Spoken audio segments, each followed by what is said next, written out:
real honor and pleasure to be here today. I flew all the way from San Francisco, and I'm really excited to connect with you all. So today, I'm going to talk about blockchains, smart contracts, and artificial intelligence, and how those new technologies and the confluence of them are coming together to create our future of global finance. So I'm going to tell you a story of how I came to be here today, and that story started back in 2011. When I was a graduate student in philosophy in New York, studying the philosophy of mind and neuroscience and really learning about what's possible for human consciousness and for human cooperation. And at that time, I came across a crazy idea. And it was an idea that radically changed my world. And that is this idea. So this is the original Bitcoin paper that Satoshi Nakamoto wrote about Bitcoin being a peer-to-peer electronic cash system. What does that mean? That's crazy, right? How do you have cash online? How do we stop people from sending the same dollar to multiple people if it's all happening online and you don't actually see the dollar going from one place to another? And the amazing thing about Bitcoin technology is that you get secure, instantaneous transactions. What happened? Well, it's not instant, but if you compare it to the old technology that can take weeks at a time, it's pretty instant. And way back when, in 2011, there were fewer people using the network. And so it went much faster, but fair. Not instant per se. But you get secure, extremely fast transactions anywhere in the world. That's crazy. And that is really the development that we have from blockchain technology. Blockchain technology is what made that possible, right? And so now I want to connect up blockchain technology with what came before, right? So we've had money for a very long time. This is ancient golden coins used in Roman times. And think about carrying a bag of golden coins and walking down the street in Hong Kong, or walking down the street in any major city. You can use them, but it's not exactly the safest thing. It's got a variety of challenges. And all of a sudden, we now have a new way of interacting with each other. It's a digital way that can happen using computers. And again, totally globally. If I've got my gold coins and I want to send them to New York, that's very complicated. I have to declare them on the plane. I have to find a safe way of moving them. So all of a sudden, we have a really new way of interacting. And why does that matter, right? So our new way of interacting matters because our global economy is not just about making money. Our global economy, and part of why we're all here and we're so passionate about innovating in that global economy, is because our global economy is here to meet our human needs, right? And so when it comes to all the traffic and activity happening on the globe every day, from shipping containers, millions and millions on the oceans at every moment, airplanes, trucks, the incredibly complex infrastructure that powers our identity management systems, and all the different ways that we interact with each other when it comes to buying our tickets, getting on our flights, that's our global economy, and it's really here to meet our human needs. I'm going to talk about one particular example of medicines. So with our global economy, we have this incredibly complex system that includes intellectual property, systems around what kinds of tests we can run, systems and controls on getting actual safe medicines, attempting to prevent fake medicines and fraud. And over time, over thousands of years, we've used our global economy to develop better and better medicines, right? So the point to take away here of our global economy is that it's working to move forward technology, it's working to move forward our access to goods and services in order to meet our human needs. And I'm going to talk about a pretty crazy thing. So when I learned about this Bitcoin idea and this idea that we could very quickly transact with one another anywhere in the world without worrying about borders and without worrying about governments issuing our currency, I got really excited and I also got scared. Because rules and regulations from our old world and our old economic systems, the question is, how would those impact our new economic systems and our world today? And so for me, that question really sat with me. And back in 2011, I was sure that Bitcoin and all of the electronic currencies that developed around Bitcoin would be regulated away, just like e-gold had been an attempt at digital cash before Bitcoin was ever developed and had been regulated away. And so I decided that I really needed to learn more. And the way that I did that was I actually went to law school and business school at Yale. And I had the opportunity to really study new laws and regulations and how they impact accelerating technologies. And then the question is, okay, how do we adapt our old regulations and bring them forward into a new world? And that's something I think about every day. And so I learned more. I went to Yale, and I ended up working in Silicon Valley on startups and regulations. And then I ended up going to Singularity University, where I'm faculty today. And for those of you who have never heard of it, Singularity University has an impact to take accelerating technologies to positively impact over 1 billion people over the next 10 years. And so Singularity University has a global community of hundreds of thousands of people, people who've actually come through the programs, the communities. Unfortunately, Hong Kong does not have a chapter, but there are many chapters around the world. And so depending on where you're based, check to see if there's a chapter for like-minded people who are really thinking about this question. How do these accelerating technologies that we're all starting to get access to, artificial intelligence, blockchain, machine-brain interfaces, how can they really be used to positively impact people? That's our question. And so as faculty at Singularity University, I was having a conversation with a colleague, and I'm living and breathing blockchain technology and blockchain projects, and my colleague alerted me to a particular project. And that project is the World Food Bank program that is currently taking place in Jordan based on the blockchain. And this project really blew my mind because it's one thing to be able to use Bitcoin. It's another thing to be able to have a complex project that takes blockchain technology, but it's not limited to just transactions moving around. It actually takes advantage of something called smart contracts. So has anyone here ever used automatic bill payment? Automatic bill payment. So automatic bill payment, that is a smart contract, right? If you have an if-then statement, if the if is taken care of, for example, today is the day the bill's due, and I have automatic payment to pay my bill for a certain amount when the bill is due, that's the smart contract. Putting smart contracts onto the blockchain so that we can develop systems of using distributed ledger technology in an effort to actually move goods and services, that's the future. And that's what's been developed for the past 2.5 years. So being able to put smart contracts on the blockchain is actually brand new. It's totally new. It's only been possible for 2.5 years.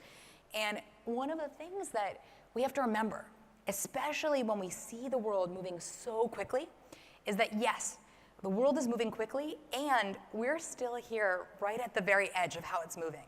Because these technologies still are brand new, and we all have the opportunity to use them, even if we're based in a refugee camp in Syria, right?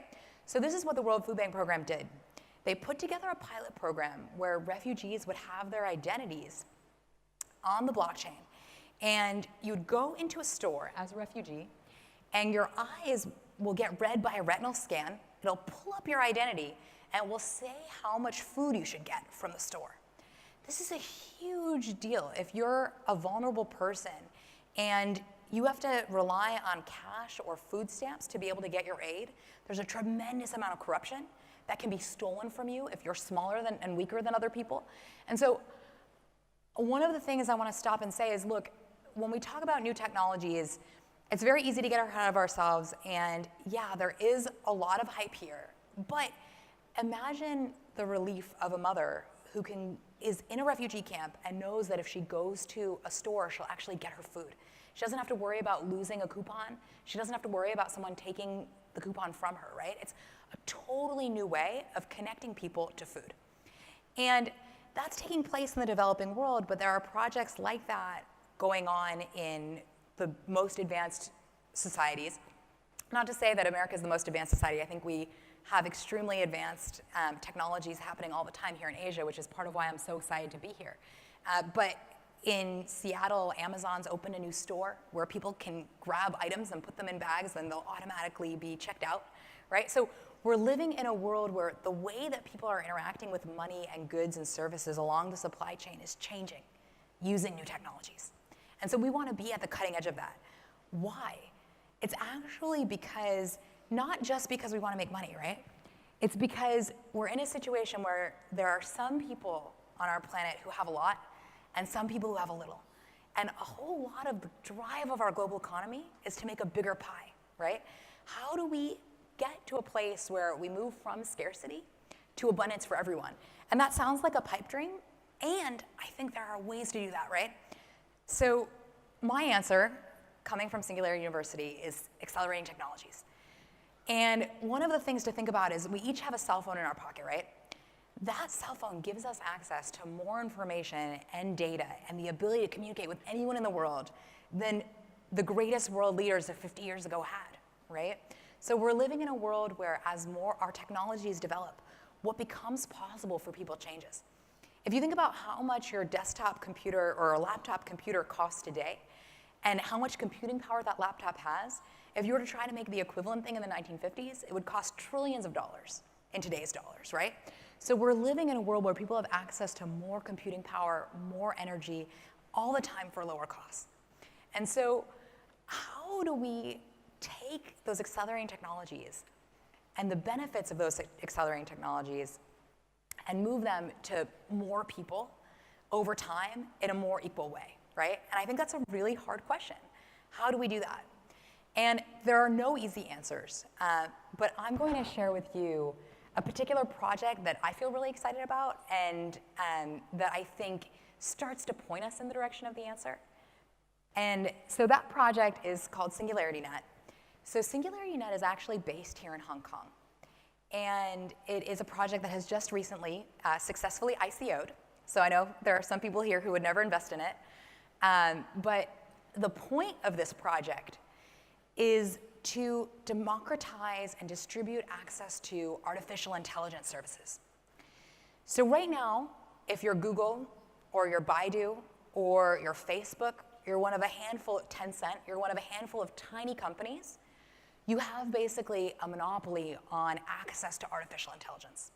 So artificial intelligence services, to be able to actually apply that well to your business, it requires you to have access to the algorithms. It requires you to have access to data. It requires you to have access to ways of labeling data, right?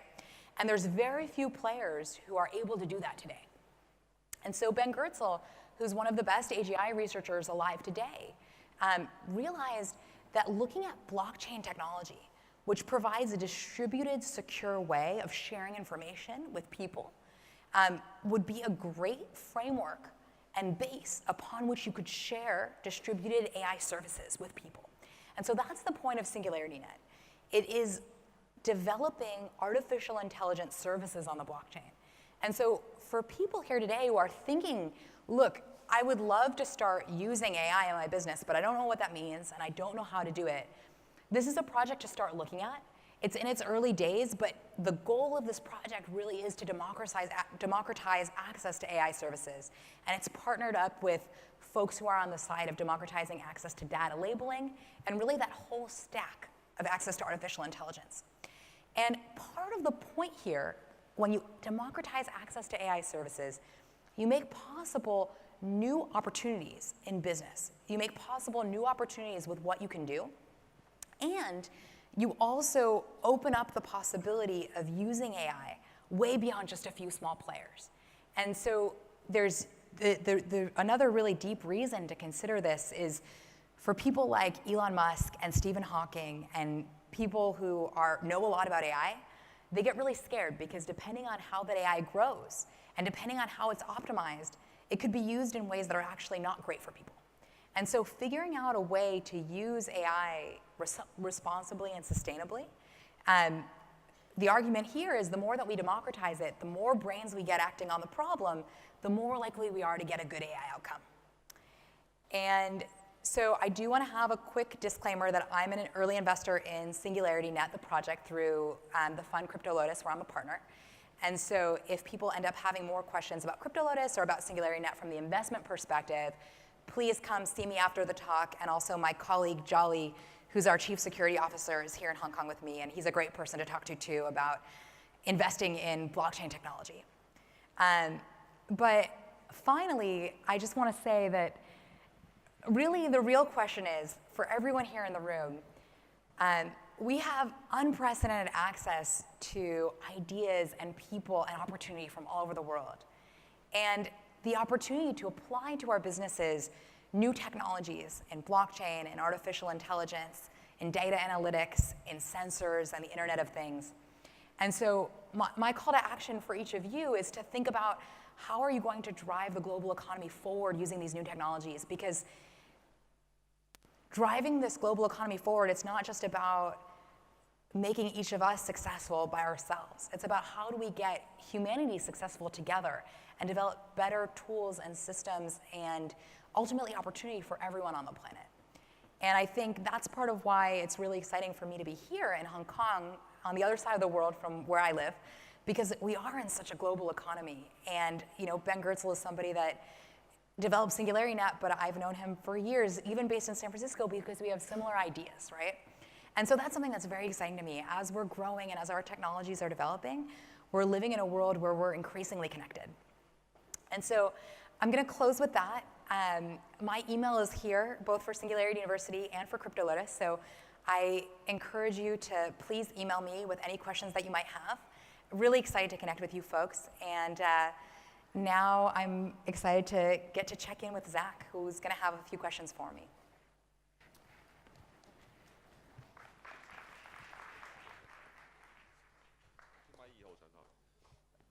Am I on? Turn me on. Grab it later. All right, bigger round of applause for Nathana. Thanks, guys. I mean, this is just really awesome stuff. So, I really struggled as I was preparing for this discussion. We can go in 1,000 different directions because the technology is so powerful. We talk about singularity. We talk about technical singularity, which is basically the removal of humans. What I do want to talk about, though, and I think it's really, really important, is the human dynamics in this situation, right? Human dynamics in terms of all of us ultimately have bosses, all of us need to get budgets, all of us need to do things in order to deploy the technology. So how are you addressing the human factors, the human dynamics, to actually allow the technology to do what the technology can do? Got it. That's a great question. And I think, one of the things that's scary when it comes to a new technology is how many resources do you put into it? What kinds of resources and why? And so when I advise people on putting in, for example, a blockchain pilot into a company, what I say to do is, look, your first pilot doesn't have to face your customers. It can be a redundant process. Please don't let it face your customers. It can be internal. Ultimately, it can maybe face vendors. And one of the things to remember about these technologies is they're brand new, but we're getting more and more turnkey solutions. So not everyone's going to partner with IBM, but for example, there's a project called Dragon Chain that's developing tools for developers that more and more people are using. It's incubated at Disney, right? There are a number of, there's a product called Simple Token that's an interesting example that corporates can think about using to develop, if you already have a loyalty program or you already have things that you do, there are starting to be turnkey solutions. But when you think about how to implement, think about knowledge. How do you get knowledge? How do you expand the knowledge in your organization while at the same time minimizing your risk? But how do I get a budget to do this? I mean, what you're talking about is like fabulous. Yeah. Right, but sometimes we can't do fabulous. I hear that. So what I'm saying is too, even if your budget is very small, and you're not going to be able to look into every single technology all at the same time.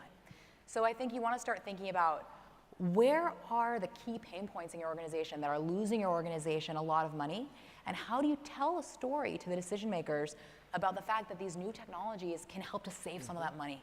So look, some of the biggest companies in the world, from Visa, which is here today, to Maersk, to Walmart, to the biggest food conglomerates in China, are developing these systems because they have a lot of money to save and they have a lot to lose if they don't.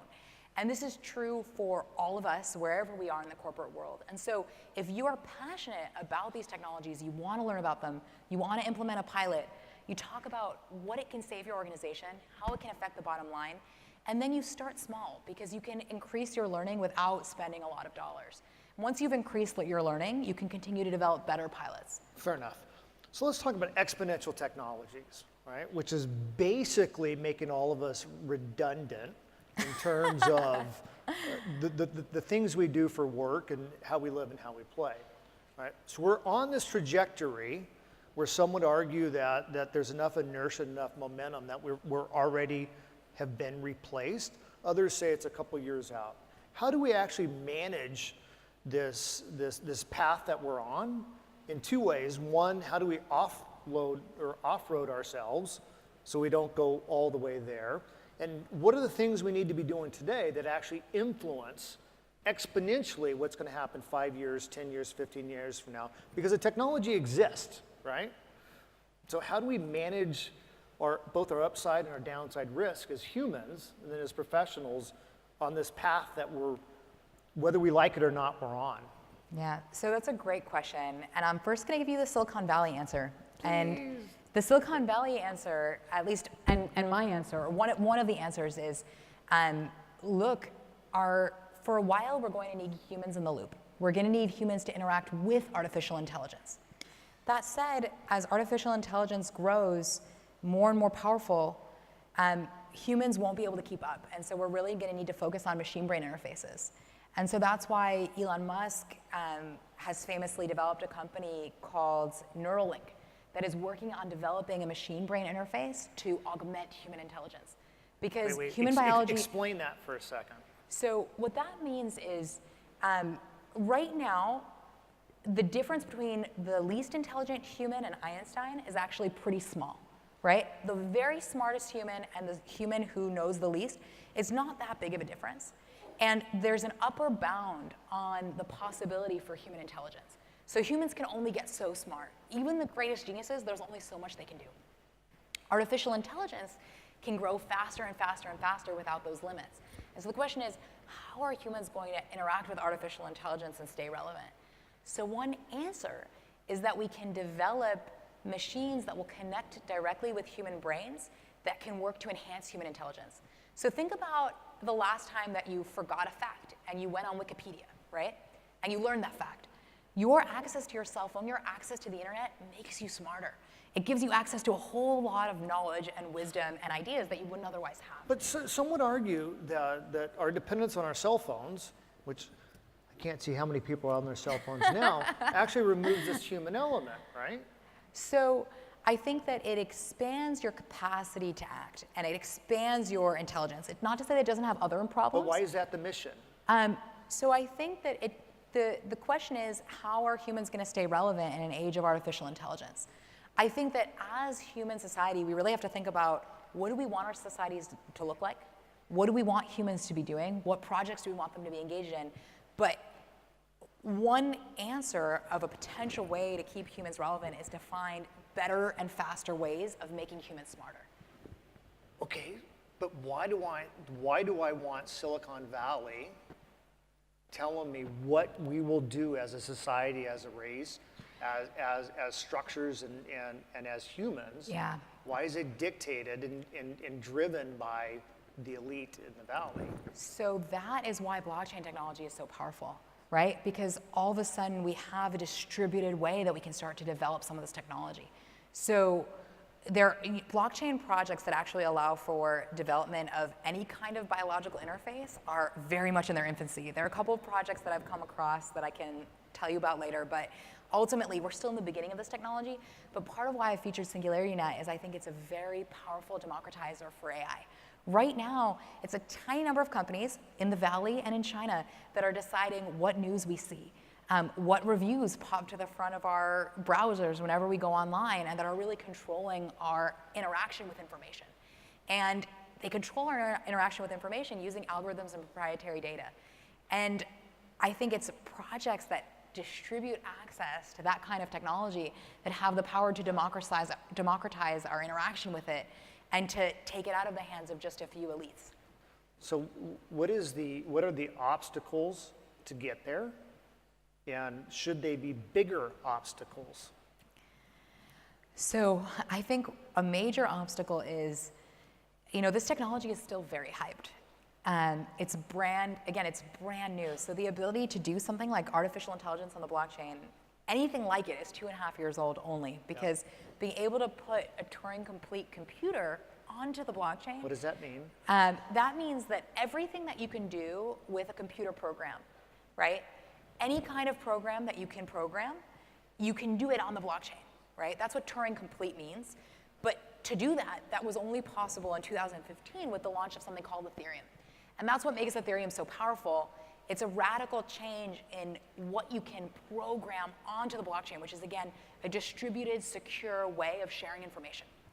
And it's brand new. It has all kinds of issues. It's slow, right? It's, you know, one of the gentlemen in the audience took issue at my saying instantaneous with respect to the transactions. You know, this technology is in its infancy, and I think that a tremendous obstacle is the obstacle of getting that technology from where it is to where we hope it can be, getting that technology into a place where people can pilot it, right? Where people don't look at it and think, oh, that's great for Silicon Valley, that's great for you over there, but how am I ever going to fit that into my budget? And so I think another piece that gets us closer to that is the opportunity to have conversations like this, where maybe there's the opportunity to be aware that some of this technology is even possible. And I'm sorry, please go ahead. What are you afraid of? So I'm afraid of existential risk. And what that means is risks that really can end our whole human race. Such as? Just like that. So one example is we have the wrong meteor hit the Earth and we go the way of the dinosaurs.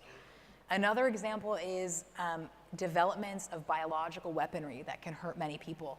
Another example is nuclear proliferation. So I actually advise a project in the United States that's working on nuclear non-proliferation, and we're in a situation where many of our technology that governs our missiles is very old.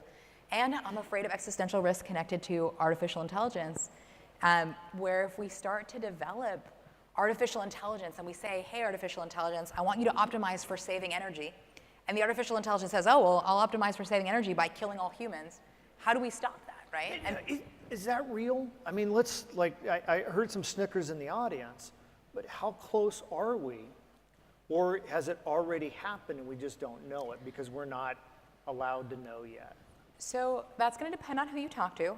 I don't think we're there yet, but I think we can get there. And right now, we don't have the power to stop us from getting there. It's people at Google and Baidu and Tencent and DARPA and other government research institutions who have access to the highest levels of artificial intelligence. And let me give you an example. At Google, DeepMind is Google's artificial intelligence internal flagship. And one way that DeepMind is saving Google hundreds of millions of dollars a year is by managing the power in its data centers. So it's optimizing the use of power in data centers. Now, when we think about our energy grids of the future, how we're going to manage energy, how we're going to manage autonomous cars, which I see on the streets of San Francisco, how are those networks going to be managed, and what happens if they're hacked, and what happens if the wrong person gets access to an optimization algorithm that says, hey, I want you to optimize for that thing. If the thing you're optimizing for can lead to harm for people and you don't have a way to control that, that can be existential risk for humans. So it's not just me that's afraid of that. It's some of the leading thinkers and technologists around the world, including Stephen Hawking. So where are we seeing startups that are starting to create? So I think of this as kind of a personal security piece. It's cyber, it's physical, it's everything. So where are the startups and the organizations? Besides, I mean, we hear about it from the Stephen Hawkings and Elon Musk and others. Why haven't we, or are we, creating personal defense systems against this singularity, or at least to where we can manage it so it isn't, we don't face the extinction that could happen? I think some of the answer is you heard it when people were snickering in the audience, right? I think this can sound so sci-fi that it doesn't seem like something we should worry about.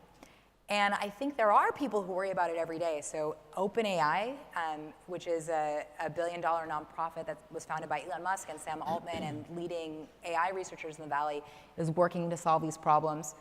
The Machine Intelligence Research Institute is working on addressing these problems. That's another nonprofit in Berkeley. Jan Tallinn is somebody who's the co-founder of Skype and cares a lot and writes about these issues. But I do think that, you know, when we're thinking about our everyday lives, this seems really far off. And one thing that I want to call everyone's attention to is when you go onto your, you know, if you have Facebook or you have LinkedIn and you go onto your newsfeed and you see certain things and not others, that's artificial intelligence right there interacting with you every day. It's happening, even if you're not seeing. Turn off your phones. they can get turned on even once you turn them off. Yeah. Yeah, so it's pretty crazy. I mean, look, I also think, I'm not a doomsayer. I really think that these technologies have the power to transform our world for the better too. But it really starts with education and becoming aware of what the possibilities are here. We're kind of coming up on time. So in the blockchain world, in the AI world, it's all hype, right? Where do we go to get unbiased, structured, informative, well-researched, well-vetted insights into what's real, what's not real, what's really important, and what's not, in terms of this intersection of emerging accelerating technologies and human factors that actually can empower and democratize, the planet's population?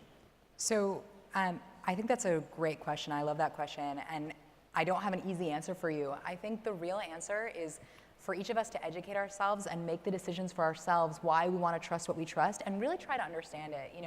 I think that point I said about how all humans have that range of intelligence, we actually are all smart enough to understand the stuff, and maybe we don't speak the jargon, but if somebody says a buzzword, just like Zach has done with me, say, hey, what does that really mean? Explain that. And come to your own understanding, and from there, you'll find pieces that help you understand better. And call yourself, I think we all have to call ourselves on our own bullshit and say, look, do I understand this or not? Is this thing I'm reading, does it have a fancy name attached, or does it actually make sense? Does it actually help me come up with a model for understanding the world? Awesome. Big round of applause for Nathana Sharma. Thank you. Bigger, bigger, bigger.